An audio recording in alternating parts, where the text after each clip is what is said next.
പശ്ചിമബംഗാൾ രണ്ടാം ഘട്ട വോട്ടെടുപ്പിൽ ആദ്യ മണിക്കൂറിൽ മികച്ച പോളിംഗ് ആണ്. രാവിലെ 9 മണി വരെയുള്ള കണക്കനുസരിച്ച് 18.39% പോളിംഗ് രേഖപ്പെടുത്തിയിരിക്കുന്നു. നോബിൾ മാരിക്കാരൻ വിവരങ്ങൾ നൽകുന്നുണ്ട്. നോബിൾ, കഴിഞ്ഞ ഒന്നാം ഘട്ടം പോലെ തന്നെ രണ്ടാം ഘട്ടവും വളരെ നന്നായി തന്നെ പോളിംഗ് പുരോഗമിക്കുന്നു എന്നല്ലേ മനസ്സിലാക്കേണ്ടത്?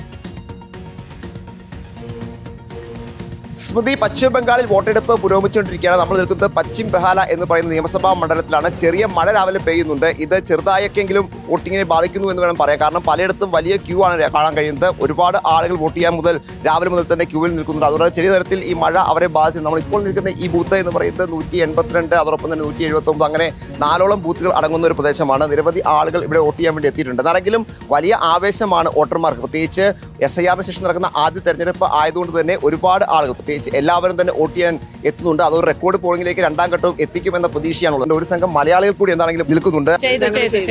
വോട്ട് ചെയ്ത ആരും പറയത്തില്ല, ഞാനും ദീദി തന്നെയാന്ന് പറഞ്ഞിട്ടുണ്ട്. 40 വർഷമൊക്കെ ആയിട്ട് ഞങ്ങൾ ഇവിടെ ഉള്ളവരാണ്. ഇതുവരെ ഒക്കെ കോൺഗ്രസിനോ അല്ലെങ്കിൽ മുരളിനൊക്കെയാണ് ചെയ്തിട്ടുള്ളത്. മാറ്റമുണ്ടോ? ദീദി പിടിച്ചു നിൽക്കാനാണ്. എന്ത് തോന്നുന്നു? അങ്ങനെ തന്നെയാണ്. നമ്മളൊരു 170 സീറ്റ് വരും എന്നുള്ളതാണ് പ്രതീക്ഷിക്കുന്നത്. ദീദി തന്നെ ഇത് ടൈറ്റ് കോൺടെസ്റ്റ് തന്നെയാണ്. ആര് ജയിക്കുമെന്ന് പറയാൻ ഒന്നും പറ്റത്തില്ല. ഇതുവരെ ഞാൻ CPM-നാണ് വോട്ട് ചെയ്തുകൊണ്ടിരുന്നത്. പക്ഷേ ഈ തവണ ഞാനത് മറിച്ച് ചിന്തിച്ച് വേറൊരു പാർട്ടിക്കാണ് കൊടുത്തിരിക്കുന്നത്. പാർട്ടി എന്ന് പറയുന്നുണ്ടോ? അത് ദീദി തന്നെ വരണമെന്നുള്ള ഒരു താല്പര്യത്തിലാണ് ഞങ്ങൾ. ദീദി തന്നെ വരണമെന്നാണ് ഞങ്ങളുടെ ആഗ്രഹം. ഇങ്ങനെ സമാധാനമായിട്ട് ആരാധനയ്ക്കൊന്നും യാതൊരു പ്രയാസവും ഇവിടെ ഇല്ല ദീദി ഉള്ള കാലത്തോളം. അതുകൊണ്ട് 100% ദീദിക്കാണ് ഞങ്ങളെല്ലാവരും വിട്ടു. അങ്ങനെ തന്നെയാണ് ചിന്തിക്കുന്നത്. ഇവിടെ പൊതുവേ ഈ ഏരിയയിലൊക്കെ വളരെ സമാധാനപരമായിട്ടുള്ള കാര്യങ്ങളാണ് പോകുന്നത്. കുഴപ്പങ്ങളൊന്നുമില്ല.